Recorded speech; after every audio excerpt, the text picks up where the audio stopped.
జయో TV CM Revanth సర్కార్ operation Akarsh 2.0 start చేసిందా అంటే అవునని సమాధానం వినిపిస్తుంది.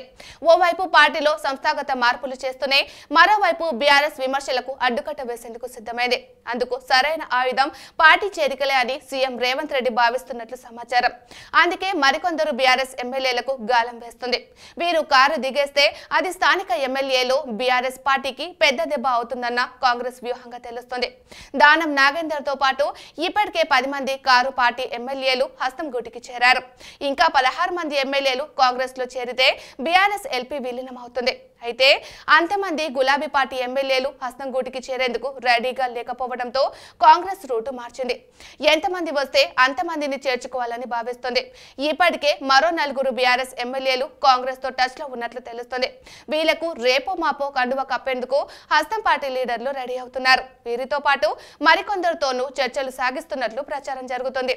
అయితే ఆ ఎమ్మెల్యేలు ఎవరనేది ఇప్పుడు సస్పెన్స్ గా మారింది. జహీరాబాద్ ఎమ్మెల్యే మాణిక్ రావు, అలంపూర్ ఎమ్మెల్యే విజయుడు, బోధ్ ఎమ్మెల్యే అనిల్ జాదవ్ తో పాటు గ్రేటర్ హైదరాబాద్ కు చెందిన మరో ఎమ్మెల్యే కాంగ్రెస్ లో చేరేందుకు రెడీ అయినట్లు తెలుస్తుంది. ఇందులో 3 చేర్చుకునేందుకు హస్తం పార్టీ కూడా గ్రీన్ సిగ్నల్ ఇచ్చినట్లు ప్రచారం జరుగుతుంది. గ్రేటర్ హైదరాబాద్ కు చెందిన ఆ ఎమ్మెల్యేలపై పలు ఆరోపణలు ఉండటంతో కండువ కప్పాలా వద్దా అని కాంగ్రెస్ నేతలు ఆలోచిస్తున్నట్లు తెలుస్తుంది. మరోవైపు జహీరాబాద్, అలంపూర్ ఎమ్మెల్యేలను చేర్చుకునేందుకు అడ్డంకులు ఏర్పడుతున్నట్లు ప్రచారం జరుగుతుంది. మాణిక్ రావు చేరికను జహీరాబాద్ నుండి కాంగ్రెస్ అభ్యర్థిగా పోటీ చేసిన చంద్రశేఖర్ వ్యతిరేకిస్తున్నట్లు తెలుస్తుంది. ఆయన స్థానికుడు కాకపోవడంతో పెద్దగా ఇబ్బంది ఉండదని హస్తం పార్టీ పెద్దలు భావిస్తున్నారు. అలంపూర్ లో మాత్రం మాజీ ఎమ్మెల్యే సంపత్ విజయుడు చేరికపై తీవ్ర అభ్యంతరం తెలుపుతున్నట్లు సమాచారం. పవర్ లో ఉన్నాం, డోర్లు తెరిస్తే చాలు అందరూ వచ్చేస్తారనుకున్నారు. స్టార్టింగ్ లో పరిస్థితి కూడా అలాగే కనిపించింది. గులాబీ పార్టీలో ఆ 3 మిలుగుతారన్న కాంగ్రెస్ నేతల మాటలు నిజమవుతాయేమోనన్న సిచ్యువేషన్ కూడా కనిపించింది. కానీ సీన్ మారింది.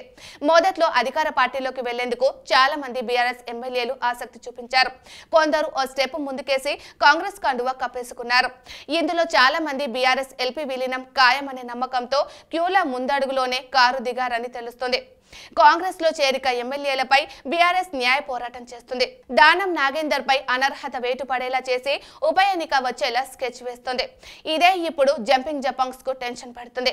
ఇప్పటికే వెళ్లిన ఎమ్మెల్యేలకు అనర్హత భయం వెంటాడుతుండటంతో కొత్తగా కాంగ్రెస్ లో చేరాలనుకునే ఎమ్మెల్యేలు పార్టీ మారాలనే ఆలోచనని మానుకున్నట్టు తెలుస్తుంది. దెబ్బకు దెబ్బ అన్నట్లుగా సీఎల్పీ విలీనానికి కౌంటర్ గా బీఆర్ఎస్ ఎల్పీని విలీనం చేసుకుని కేసీఆర్ కు షాక్ ఇవ్వాలనుకున్న రేవంత్ స్కెచ్ ఇప్పటికిప్పుడు వర్కౌట్ అవుతుందా లేదా అనేది చూడాలి.